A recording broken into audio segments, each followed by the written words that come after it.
become like viral or something. You know they'll do whatever they want. Oh, yeah. The less you push them, the better. Trying to go in the opposite direction. It was like a month or so ago, I had to go down to Strictly doing that, not so much over Midwest the Camera. I took him down there or something, and he found right there, and then the camera's just all the ring lights and the microphones and all I've seen some like Ukraine footage, logging just stuff, that's and he allowed, was just like, that's allowed. I want that, Like on top of So, little battery pack thing that is running around. You know, nowadays, Yeah. and now they like film cameras, Right. full metal jacket. No, the biggest ones I did consider one of those, like, it looks like a square, and you hold it like this, and Yeah. it's super Can't steady. move in the middle. Yeah, I just, they look a little bulky. I'm officially gonna have to get a new screen for my phone, it almost cut my ear that time. I told you, man. It's been cracked for like a year, and it just started discoloring today, and then she answered it, and I'm like, oh, that's cutting my ear. That's not good. Send the chief a bill. Well, this is my phone. Well, send your wife. I will get written up for this. It said on the thing. It says Toledo Mayor. Yeah, but if you read up for your work phone, Alright, thank you. you were doing work stuff, right? I mean, it would be in Give me a like, mic check. You can cut through here. We are early still. yeah. It's only 2:24. I was gonna say, we're still 6 minutes. Mic check 1 2. Mic check 1 2 3 4 5 6 7 8 9. Thank you. Yep. Okay, I appreciate that. You're welcome. Alright. Prince, do you purposely switch that to 60 frames there on the left? I not jump it when I'm facing around. Okay. So, 620, that's what's, so, select more, like, slow This down a thing little should bit, be, imagine type stuff. the microphone should be able to pick it Yeah. up there without me having to put it on the table, right? I think so. So this is an Apple. I mean, you can always. You know, matrix stuff, you go 60. What happens? Oh, I It can, should You see be. the bullets I coming. can time I mean, it. they got microphones. You know what, I'm You gonna, see the bullets? Oh, okay. Whatever you wanna do. I'm just gonna put it What there. happens if you get a phone call? Oh, probably, I'm I not put filming, it, that but kills it's the higher the- range you go, you Yeah, can yeah, get all the that sound. film of the But to bullet put going through the airplane apple. There mode. was, Ah, good idea. I can't remember how many years ago it was, but it was one of the housing projects up in the North End. There was a homicide right in the vestibule of the front door to get in the apartment complex, Okay. and then another door to get actually in. And the security camera actually caught the actual muzzle flash at the end of the gun. Yeah. Because it was that good of a camera. Oh, it just happened. Yeah. No, it Oh, wasn't just a caught, camera, it it just just happened with that. That frame yeah, caught the yeah. muzzle. There you go, man. What I went through today was like falling apart. After I bought mine, 5 years ago, Why you it just laugh? shattered this. You gotta get the phone. I don't need a phone, I just need a screen. I'm not spending $1,000 on a phone, I'm not doing it. You got work tomorrow? The same kind. Hopefully. My son works at batteries and bulbs, my son's C-Corp, maybe his phone's. I know you So you know how much it costs, $150, that's why I haven't. Yeah, look at it. They can do Yeah, it, but and have if you you have have it, a whole phone, it'll be $1,000. you can have it a few hours later, if not the same I day. made it a year without having to replace it. You should email Dave Ramsey. Yeah, well, you know, I never did that, and I dropped this thing just like thousands of times. That's- The one time it dropped just perfectly. I done that, just dropped it, just. And it made a different sound, and I'm No, like, I'm actually good. that one is. No, seriously, I mean, seriously, no, seriously. They'll Yeah, fix throw it it. away, man. Yeah, my son's. Oh, I know, I called that day, like, yeah, it'll be $150. Airplane mode. You do Oh, all as a that. battery, Yeah, it's the one. That's another store completely. Okay, Batteries and bulbs is the only one in Toledo that's really. okay. Yeah, they're gonna send it to you. I'm not calling out there. Oh, yeah, Don't really. worry about Or it. maybe No, you can text your son. I just worry. Yeah, Once we did a video you on can it, Help Yeah, him. You see a Tommy flashes, you got his badge, let him. I think that, having the former internal affairs lieutenant right there, I think that would qualify as, That's pretty bad. expecting grievances, or gratuities. Yes. Is that what it is? Or Brian? Yeah, well, could be right there too. Could be right. How egregious do we want to go after I'm fault, gonna you know? do it the right way. Here we go. We're rolling. No, he'll charge you full price.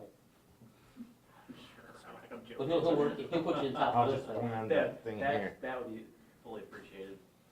Yeah, he sells car batteries. Are you expecting to leave it up there for the conference? Yeah, this is my version of a microphone. No, I got you. I'm just trying to see where you're putting it at, because I don't want it to interfere with anybody doing anything either. So I'll set it up here. That is very wise, Okay. I'll put it right there. for That'll you. work, look at that. Oh, good, Mike. as long as you guys don't mess with your microphones. Mike, no one's messing with your stuff, man. We're not messing with you. Just don't stick your phone in my shot, Mike. That's all right. I just look this way. I'm I not just sure got that's it, there you right. go. Right, Jeremy?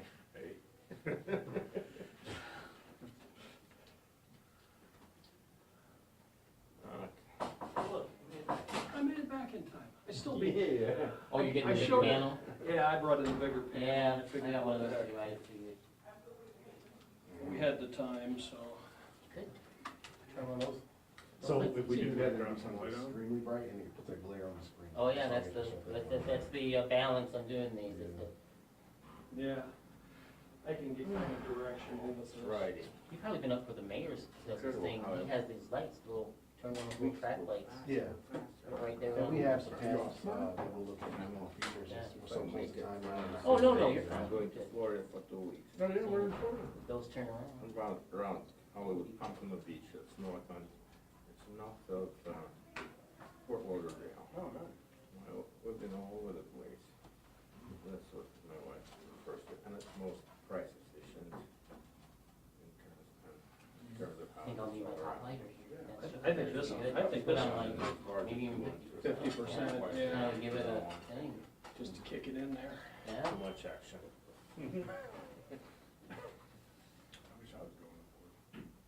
I wish I weren't, because I can't really afford it. I can't really afford it, you know. Oh, yeah, My wife just. and there's really no one of glare her on the jobs, she quit for one of Yeah. her jobs, so. perfect, yeah. It was taking Okay, too Chris. much of a toll. Yeah, teamwork. I got It's a lot to me. what brand is that? Saying, You work the Oh, yourself we well, got- well, I don't know what I that's was. a dumb. It takes, yes, they take blood, drugs, Yeah, that'll work. and it goes to do it all. That's the big problem. Yeah. Backgrounds, distinguished in college. But, Thank you. so you think we mean to. So there's a cell phone here for Seagoff. So we already running, just so you're aware. But I put it up here because I'm trying to put it down. All right. We're not ready. We're just checking lights.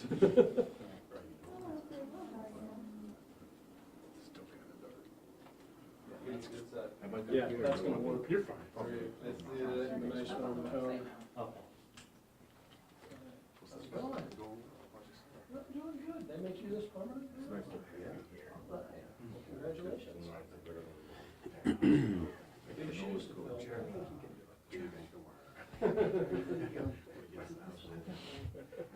Hi, I'm Mike. You left a message for me the other day. I just got so busy with my church hour with the TOL. Just want to introduce myself. Right.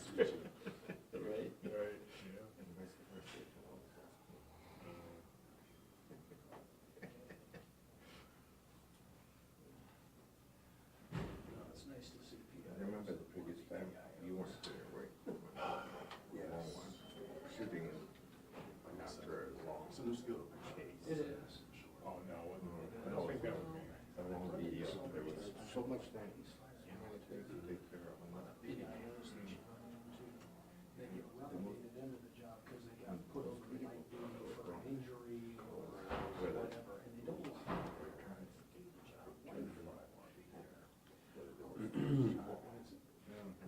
We started complaining to the fire chief, and he finally came over from We really have to go with what, all the stations. Yeah, We had her on tape, all three he stations. was imitating fire when he wasn't firing. He was imitating fire. Like this. With his hand. We were talking about carbon monoxide, and she said, What are you telling me about the it's sick, but it won't kill you. It's just describing You can't stuff. say You that, really it's have to fire department, pretty much PIO. tune in to what's happening. This should be a more. More straightforward. A little more straightforward. Yes. When you know. Didn't the mayor come to you this way?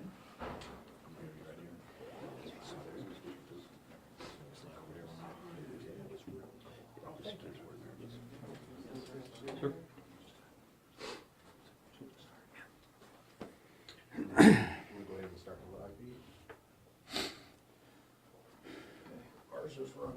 Very good. Very good. Thank you, everyone, for being here today. Took a extra minute walking across the street. I forgot to factor in all the construction. Even walking across the street was a little more difficult. We have made it our practice whenever there is an officer-involved shooting to share as much information as we have with the public as quickly as possible. This has become the norm in Toledo. It is not always the norm everywhere in this country. The release of this information, particular video and audio, within hours, or in worst cases, days of an event, puts Toledo ahead of the curve in terms of transparency. That's not to criticize any other city in this country, but in most other cities, information like this isn't shared for weeks, months, and in one instance in Chicago a couple years ago, it literally took multiple years for this information to be released. It doesn't make us any happier about what has gone on. Anytime a human life is lost, that is a serious and traumatic event for a community. But we do think the transparency of gathering together as quickly as possible to share what we know is a valuable exercise. Whatever has happened, we are better off as a community talking about it, understanding the facts as quickly as possible. So if nothing else is accomplished, I want to use this opportunity to reiterate how important we feel it is to share this kind of information this quickly. In terms of the specifics of what happened on Wednesday, obviously I'm going to turn it over to Chief Trenley, who will walk through the details. I might just say from my experience, this is my 7th year as mayor, and we've unfortunately, had to have news conferences like this from time to time. This one is unusual from my experience in a number of ways. The fact that a knife was involved makes it a little unusual. The fact that when the officers, by the time they had arrived, that weapon, in this case a knife, had already been used. And the first thing you'll see is somewhat graphic indication of a woman, I believe it was the suspect's grandmother, had been cut in the face with that weapon. That makes it unusual. And then the factor here that makes this a lot of ways the most heartbreaking are the involvement of the children, the 3 children who were involved in this and were key participants in everything that happened. Just makes this not only unusual, but even a little more difficult to deal with and talk about. Regardless, we don't make any progress by remaining in the dark. So that's why we're here, and I'd like to turn it over now to Chief Mike Trenley to go through the presentation and answer any questions you might have. All right, thank you, sir.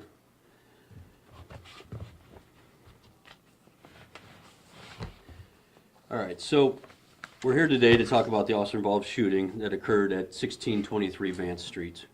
We'll go through kind of like we have in the past. We've prepared a PowerPoint for you.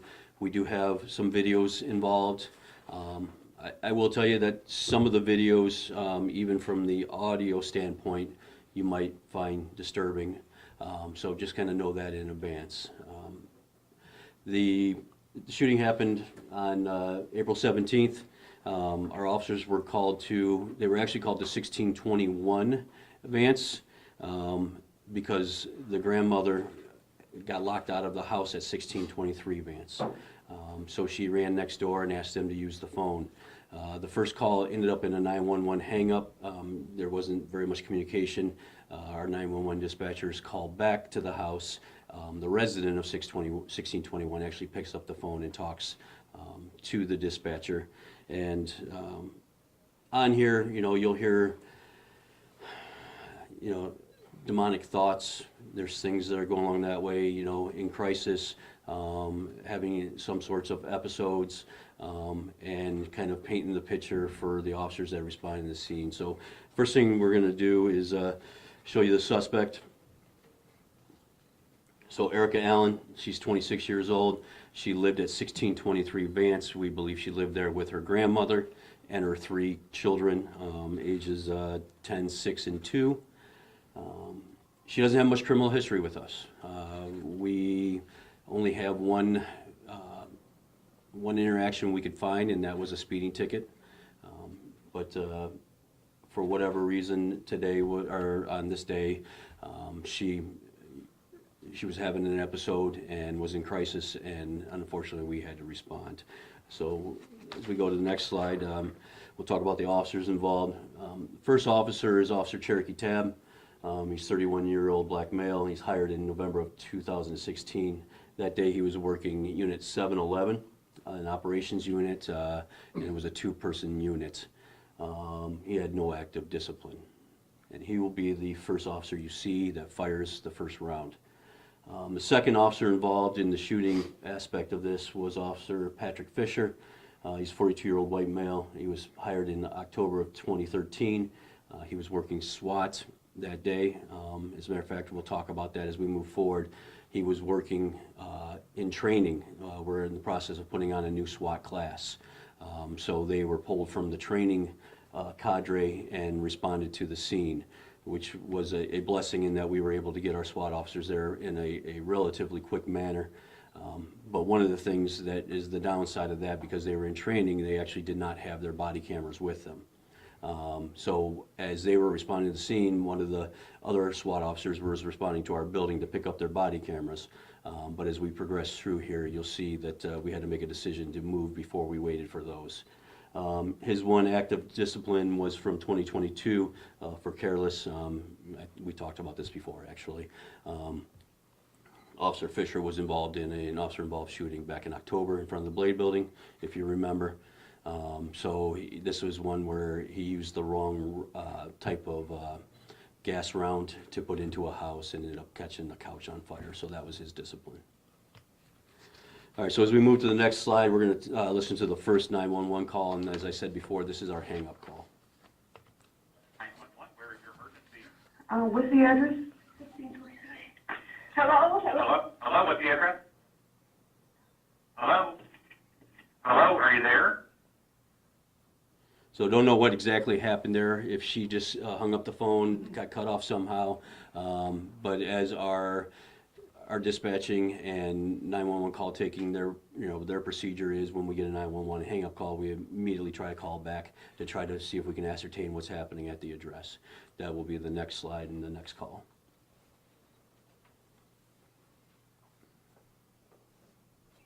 Hello? Hi, this is Toledo Police Dispatch. You called us and hung up. What do you need? Oh, the lady next door, my neighbor, came, and she's out there screaming to get back in. I guess there's 3 kids in the house, and the mom's going crazy. Do you know her address? My address is 1621. Oh, my God. They're on their way. How many, Ro, get in here. you said there's children in the home? No, Dan. Who locked her out? Who locked her out? Her granddaughter. How old is she? Oh my God, she's breaking shit. Dad, wait, they're on their way. Hold on, they're on their way. Dad, wait, Dad. Ma'am, I need you to talk to me. Okay, you need to get over here. 1621 Vance. Yes, ma'am, I understand that, but you can't call 911 and hang up and give us no information. Okay, my neighbor did. I didn't, of... okay? My neighbor did. I didn't. This has nothing to do with me. I'm trying to get my kids to school. Okay, this is the phone number that called in. Okay, because the neighbor's locked out of her house. Okay, what's her name? I don't know her name. We just call her Grandma. Okay, who locked her out of her house? Dead. The granddaughter. There's 3 kids over there. Okay, how old is the granddaughter? Was this an accident or on purpose? 10. There's a 2 years old and a 6-year-old in there. She needs you to come now. Was it on purpose or an accident? On purpose. She started demonic spirits. She's in there screaming, breaking stuff. Demonic spirit.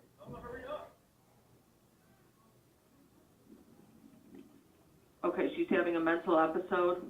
I guess so, yeah. I know. Dad, stay over here, Dad, please.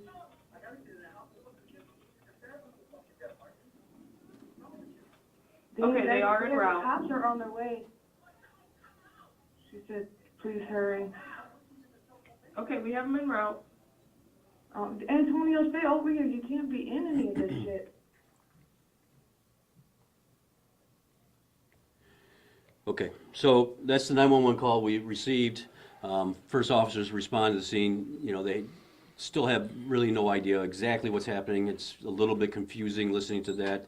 But as they approach on scene, they're going to interact with the grandmother first, and then the scene kind of progresses from there. As you'll see through some of the body camera footage, it's not a good scene for the officers. It's not a good scene for anybody involved, right? So the officers are trying to assess it. They're gonna have to make some decisions on safety of the children. That comes into play very early on this. As you'll see, an officer has to make that decision in the attempts of forced entry. But you know, preservation of life is, you know, critical for us. And not only are we trying to protect the lives of the suspect, but when you have what ends up being hostage situations, if you will, then it becomes even more critical that we try to rescue those that are in harm's way as well. So as we'll go through here, we'll play the first video. This is Officer Missler's body camera. She was partnered with Officer Tab that day, and as you'll see, she's the first to encounter Grandma, and that'll give you a little bit of more about the backstory here. Recording.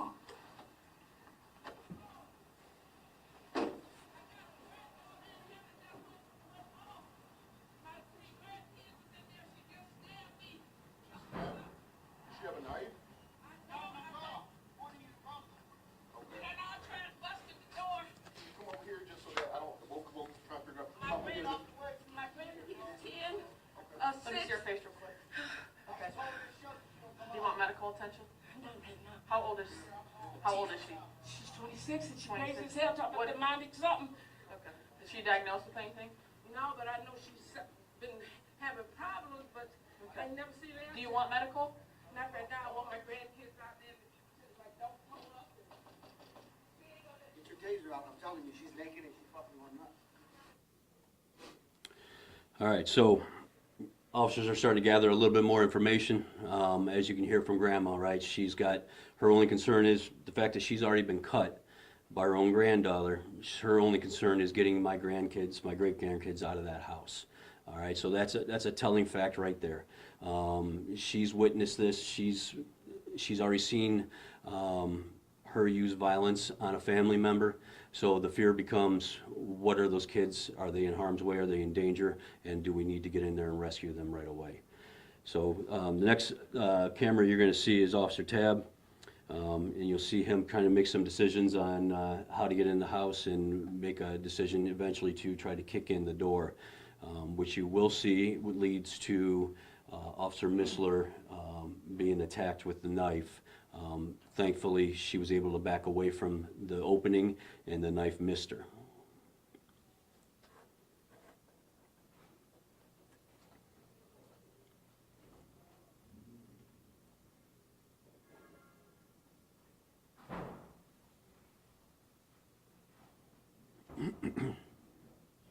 Recording.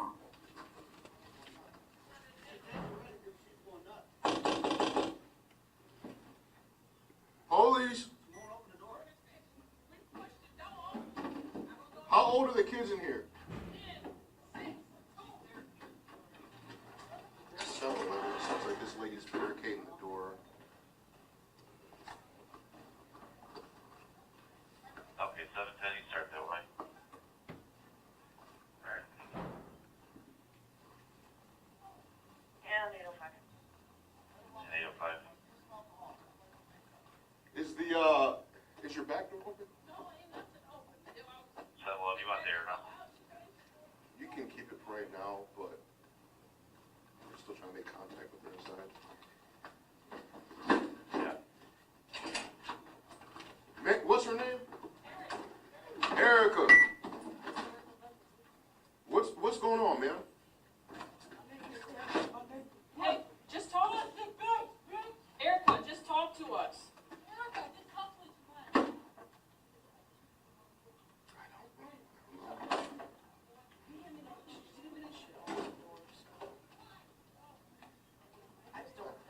That's why I don't know what to do.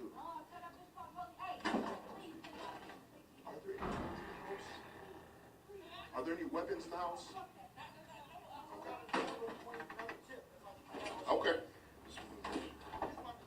Someone give us that for a second. Erica, I can't take stop. it. Stop. Oh, that's, she got a knife right there.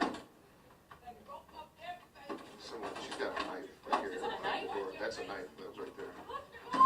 Okay, female tonight, 710-03. I don't. There are supposed to be 3 kids inside the house. I'm not sure where they're at inside. Can you, I guess, have fire stage Detroit events or something that out that way? Yeah.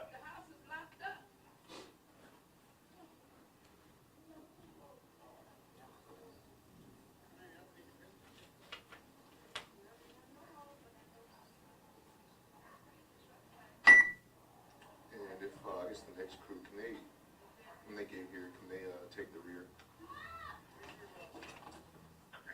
Okay.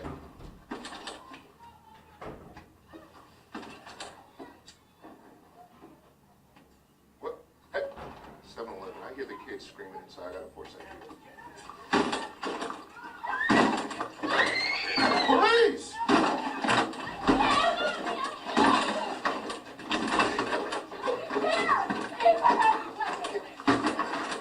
There might be a back door. Watch for the knife. Are you Police! Stop. Shots fired. Shot fired. Okay, so a lot going on in that clip there. Officers arrived on scene, as we talked about a little bit, they just don't know what's happening. They don't know what's going on. There's so many different factors that come into play on every single call that we're involved in. Officers have to make decisions based on the information they have, the information they're starting to gather from the scene, and eventually they have to make that decision on pressing contact there because we're forcing our way into that house, so we know we're going to have a confrontation by doing that. But as you can hear the officers talking about, there's kids inside and we're worried about the kids, and then he says over the air he hears the kids screaming inside, so he's going to have to make that decision to force entry. At that point, he's making that force entry because he truly believes those kids' lives are in danger. And sometimes we have to do that in order to protect those innocent lives. It was very hard to see, but if you could see the arm swing through, this is a slowed down version of it. She swings through there with the knife as Officer Missler is reaching in to try to push open the door. If you can see her hand come through, and then she comes back up with the knife in her hand. The way Officer Missler reacted, actually, when I first saw the video, I thought for sure she actually was cut. The way she jumped back so fast. So Officer Tabb, seeing that, believing his officer's life is in danger, uses his firearm to protect her life and shoots 1 round. We do believe that 1 round struck her as it went through the door.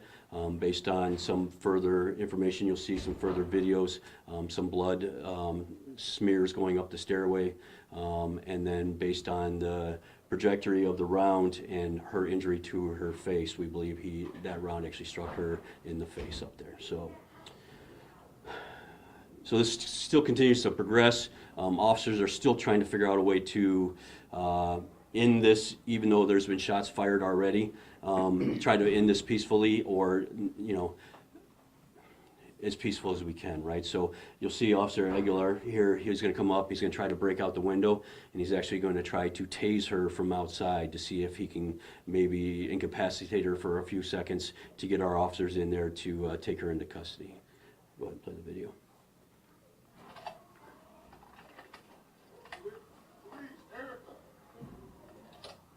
Please put the knife down and come in there. We'll make sure everybody's okay. Bust this window open. Are you okay in there? Are you okay?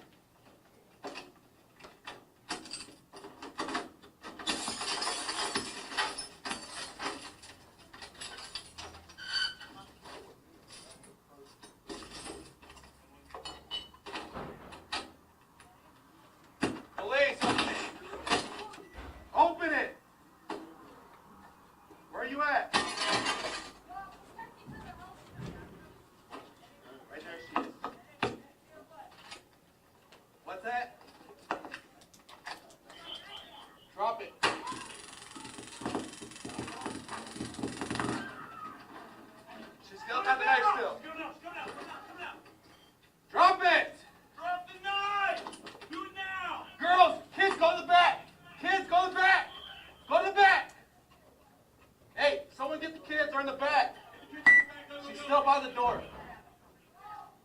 Kids are in the back. Hey, no, she's going in the back. Hey, go ahead, she's in the back. She's in the back, go ahead. Go ahead. She went to the back.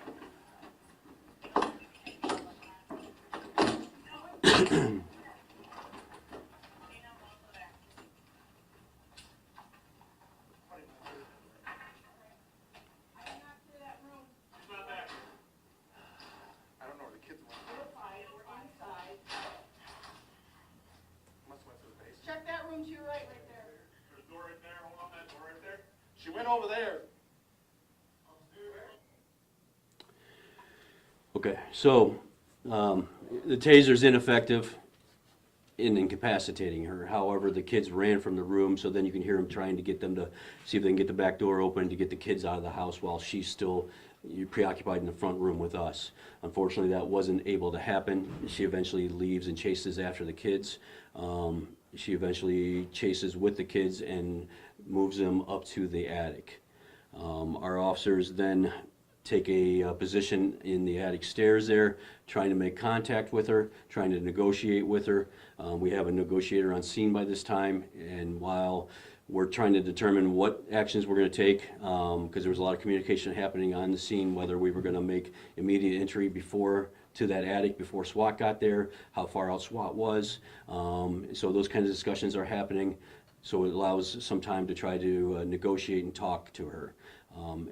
We'll show you a very short segment of that negotiation and the types of things the officers are hearing. And this is where I said where there's some things you're going to hear that may be unsettling. It was actually unsettling for a lot of our officers hearing this. Eventually, after we're not able to make any progress with the negotiation and SWAT arrives on scene, we do make that determination to go ahead and force entry to try to get the kids out of there. But this is Officer Keith Zaborowski. He's our one of our negotiator. This is his body camera, and you'll hear some of the different things he's talking about. You know, are we really going to wait? Shouldn't we be going in now? He's telling officers to be quiet so we can hear what's happening up there, trying to hear if the kids are being harmed. And then you start hearing the kids chanting, and we'll just go ahead and play it for you. What are we gonna do? Like, are we gonna wait for SWAT? We don't know what they. This is not blood, all right there. Watch yourself. I don't know if these kids are injured too, and. SWAT's coming, so we're going to avoid. All right. I know. Like, they're screaming at us for they hurt them. We'll go right now.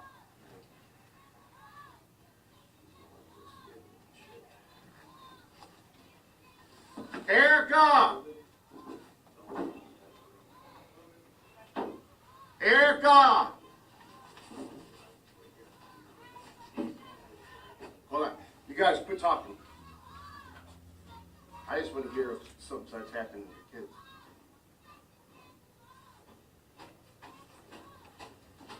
It's hard to hear, but they're chanting, "Shake the devil off."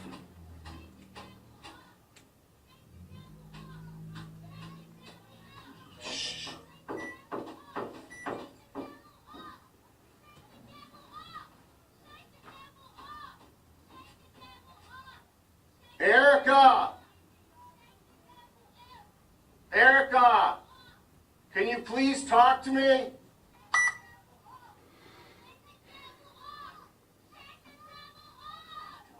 She's telling me to scream louder. Erica!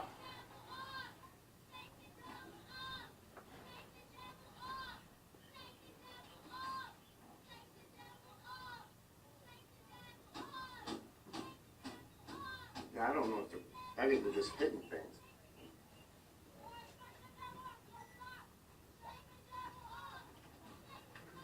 Erica!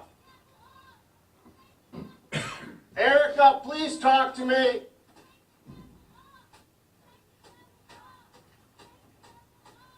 Erica, is anybody hurt?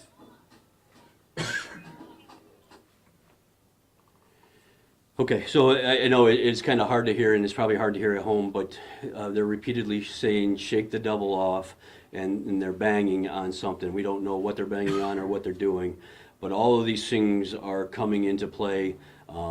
This is very abnormal behavior. This is things that are leading the officers to believe that these kids are becoming more and more in harm's way, that they are in danger. She, like I said earlier, she has already used the knife to attack her grandmother, attempt to attack a police officer. So at this point, it is our belief that these kids are in danger and that there's nothing to stop her from doing something with the knife towards these kids. So the determination is made that we were going to make entry. So SWAT makes entry into the room. As they push through the attic access there, our suspect starts advancing towards the kids with the knife out. The officer takes a shot. I think he fires a total of 3 shots in total. Whether it's 1 on the first round or 2 on the first round, she goes down. However, she gets back up and starts going back towards the kids again. So he takes another shot and eventually incapacitating her enough that we can get up there and try to take her into custody. Even after being shot and being handcuffed, she latches onto a shard of glass. Officers start fighting with her over that shard of glass. Matter of fact, one of our officers receives a fairly good-sized cut across her hand through her leather gloves, trying to pry that shard of glass out of her hand. So even shot, she's still actively resisting us and fighting us. And while we're trying to get her medical attention, trying to treat her wounds, we're calling up fire. They were staged down the street, so they're running up with a stretcher trying to get her to the hospital. Eventually, she does go to the hospital, has surgery, and eventually does succumb to her injuries. We have a couple still shots that we'll go ahead and show you as we progress through the rest of this. Just trying to show you the knife. It's very difficult to see. As we talked about in the past and even today a little bit, the body camera does not enhance the images. As a matter of fact, a lot of times that view is a little bit less than your naked eye can see. And that's just the nature of the technology and what we're dealing with. But there's her arm with the knife, and that is the knife she had, that she had already cut her grandmother with and swung at the officers. So that is the end of our prepared PowerPoint. I will open the floor to any questions you might have. Chief, you said SWAT goes up into the attic? Yes, sir. Are those the ones that did not have the cameras? That is correct. Okay. Is there any footage of the shooting itself occur in the attic? No, there is not. How do your officers handle a situation where you know it's mental instability? Does that change as opposed to somebody who's in a gang or you know that has drugs or has a firearm? Yes, it does. So obviously we try to, and unfortunately there's different stages of mental episodes, right?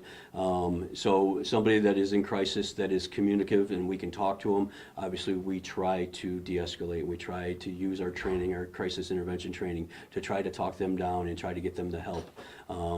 There's a lot of things that are different here. She's not communicating with us. She, as a matter of fact, using her kids to, chant and do things that our officers are really worried about, that this is really escalating badly. There's also the fact that the kids were involved, right? So there's a difference between a lone individual who barricades themselves inside a house and are either suicidal/homicidal. We have a lot of time to deal with there. Unfortunately, when you have hostages inside the house, that severely increases our timeline and when we need to act. The last thing I want to do is be standing here because we didn't take any action and we're talking about how we were outside when she murdered her 3 kids. Chief, could you kindly reiterate how many times she was shot? So how many? I believe she was struck 3 times. 3 times? Yes, once we believe from Officer Tabb and twice from Officer Fisher. From Officer Fisher up in the attic? Yes, sir. What parts of the body were struck? In the attic, I think she got hit in the stomach area and maybe the arm. The arm. When the officers are in the attic, walk through what the procedure looks like on the decision when it comes to a taser or an actual firearm. So on this type of thing where especially when you're reduced access, trying to get up into someplace. At best, you're going in with your firearm first. So a taser would be a secondary weapon at that point. So if we're standing in this room and you're in that back corner, well then I can have a cover person that's going to have lethal force, and then I can have my less lethal officer there that's going to deploy the taser. When the first officer is going through and engaging, he only has the ability to use his firearm at that time. Chief, since we couldn't see, what type of lighting, how was it lit, the attic? I don't know actually, so we'll have to get back to you on that. I don't know what the condition of the attic was. Does your officers' operations or training change when there's a weapon involved, and whether it be a knife or a gun? Does that change how they approach it? Absolutely, because with a knife, you're not going to be able to go hands-on. Obviously, with a gun, you're not going to be able to go hands-on. You know, the knife is a very deadly weapon, and it is treated as such. The knife, if we have enough standoff distance, allows us a little bit of extra time, but it's not a lot of time. Someone can cover a ground pretty quick with a knife. So the knife allows us to do things that we can't do with a firearm, and that's using some of our less lethal options. However, in this situation, those were not an option. We tried in the beginning, and it just failed because she was inside. And I ask that because I sometimes the general public may say, boy, it looks like it's something that's sitting on my kitchen table. You know, it doesn't look that serious, but for your officers in your treatment, you treat them both the same as what it sounds like. Yes, people are killed with knives every day. Chief, can you put the time frame, please, on the shooting again? How much time passed from the time the suspect was struck the first time and the time that she was struck in the attic? I don't have the exact times, but it was roughly 20 minutes. About 20 minutes? Yes, sir. Thank you.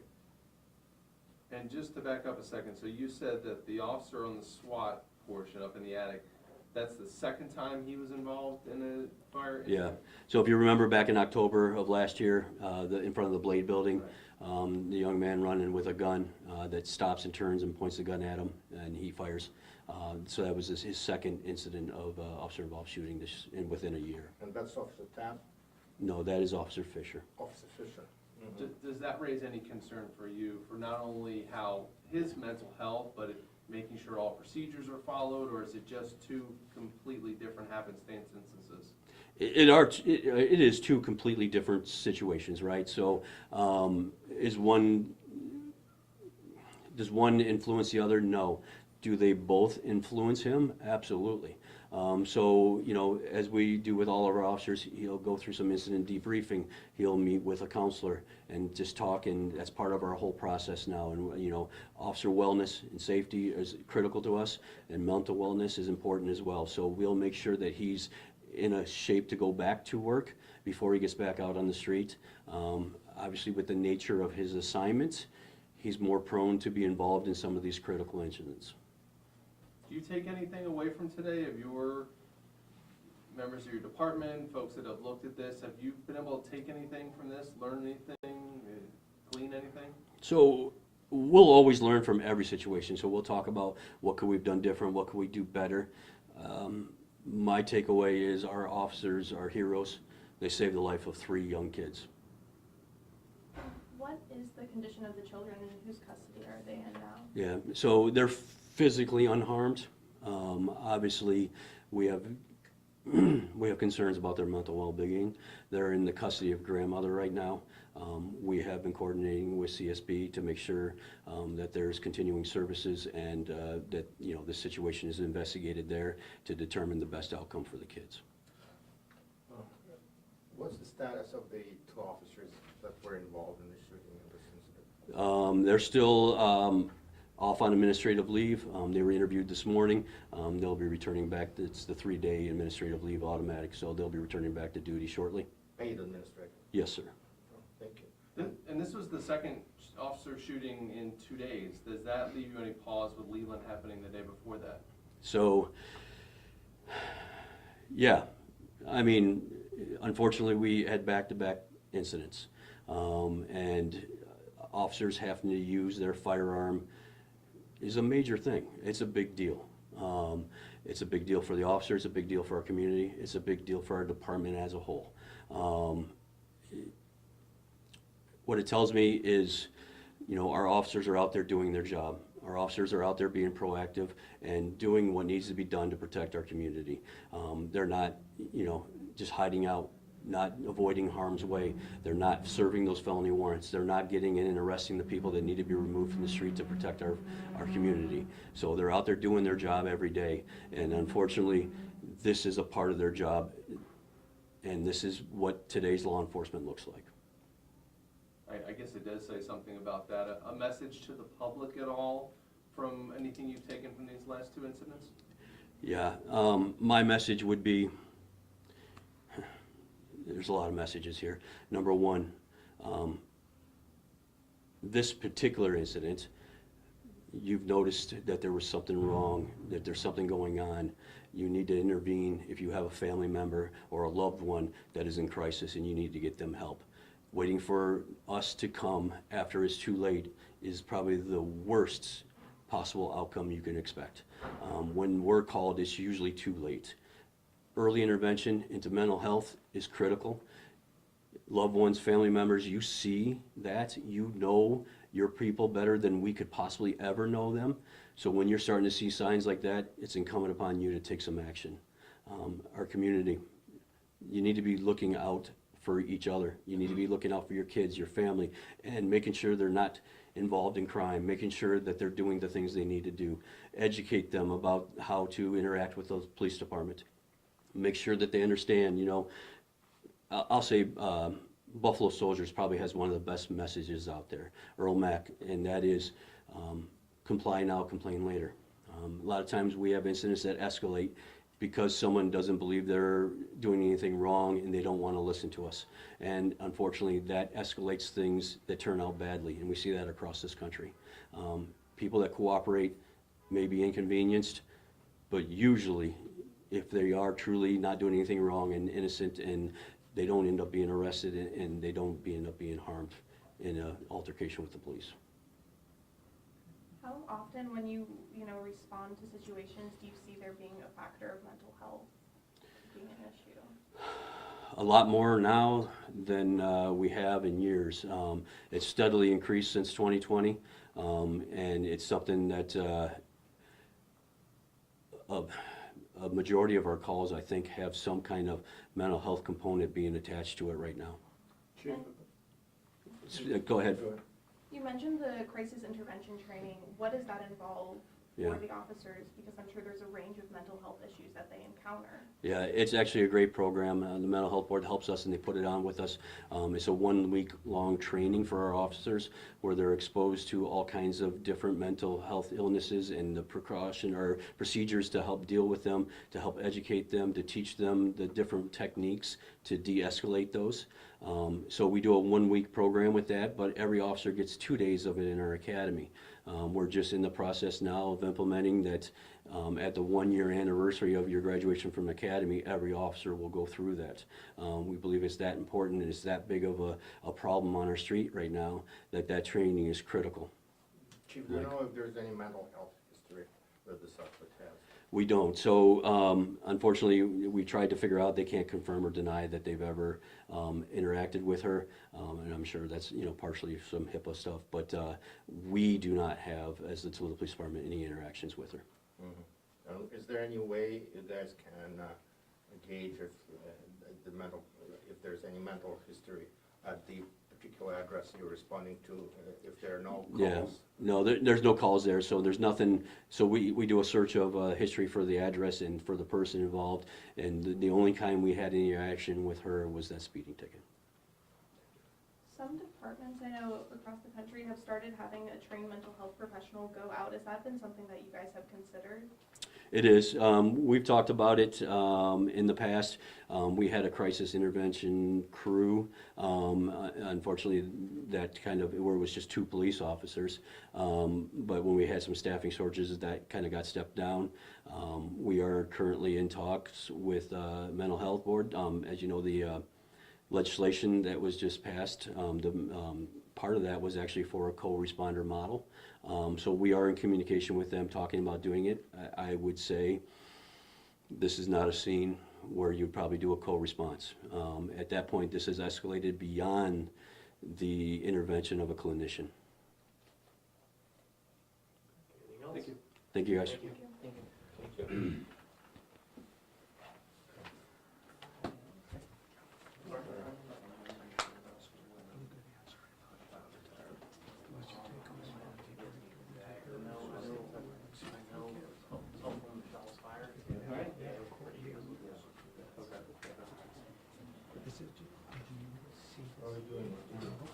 Good, how are you, Mike?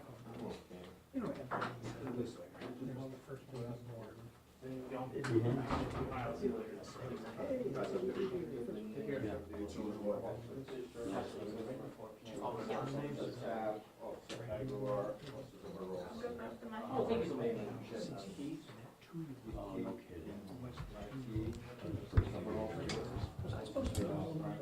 kidding.